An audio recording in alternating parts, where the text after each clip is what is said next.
Sahana ma'am, ಹೇಳಿ ಬನ್ನಿ ma'am. ನಾನು ಒಂದು ಕಾಂಪಿಟೇಟಿವ್ ಎಕ್ಸಾಮ್ಗೆ ಓದ್ತಾ ಇದ್ದೆ. ಅದರಲ್ಲಿ ತುಂಬ ಡೇಟ್ಸ್ ಬಂದಿತ್ತು, ಬಕ್ಸಾರ್ ಬ್ಯಾಟಲ್ಲು, ಪ್ಲಾಸಿ ಬ್ಯಾಟಲ್ಲು, ಅದು ಇದು ಅಂತ ಹೇಳಿ. ಅದನ್ನೆಲ್ಲ ಹೇಗೆ ನೆನ್ಪಿಟ್ಕೊಳ್ಳೋದು? ಎಸ್, ಮಕ್ಕಳದು ಇದೇ ಕ್ವೆಶ್ಚನು ಮ್ಯಾಮ್.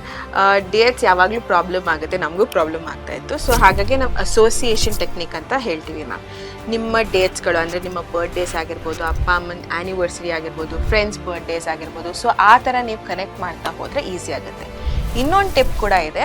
ಇವಾಗ 1400s, 1500s, 1600s, 1700s ಆ ಥರ ಎಲ್ಲಾನು ಯಾವ್ಯಾವ ಡೇಟ್ಸ್ ಬರುತ್ತೋ ಒಂದೊಂದು ಕಾಲಮಲ್ಲಿ ಒನ್ ಬಿಲೋ ದಿ ಅದರ್ ಬರ್ಕೊತಾ ಹೋದರೆ ಮತ್ತೆ ಅದು ಕೂಡ ಈಸಿ ಆಗುತ್ತೆ. ವಾವ್, ಎಷ್ಟು ಈಸಿ ಟೆಕ್ನಿಕ್ ಕೊಟ್ರಲ್ಲ ಮ್ಯಾಮ್. ಮಕ್ಕಳೇ, ಇದೇ ಥರ ನೀವು ಕೂಡ ನಿಮ್ಮ ಎಲ್ಲ ಡೇಟ್ಸ್ಗಳನ್ನು ಸೆಗ್ರಿಗೇಟ್ ಮಾಡ್ಕೊಳ್ಳಿ. ಸಹನಾ ಮ್ಯಾಮ್ ಹೇಳಿದ ಥರ ಮಾಡಿದರೆ ಚೆನ್ನಾಗಿ ಮಾರ್ಕ್ಸ್ ಬರುತ್ತೆ. ಇದೇ ರೀತಿ ಮಾಹಿತಿ ಬೇಕು ಅಂದರೆ ಏನು ಮಾಡ್ತೀರಾ?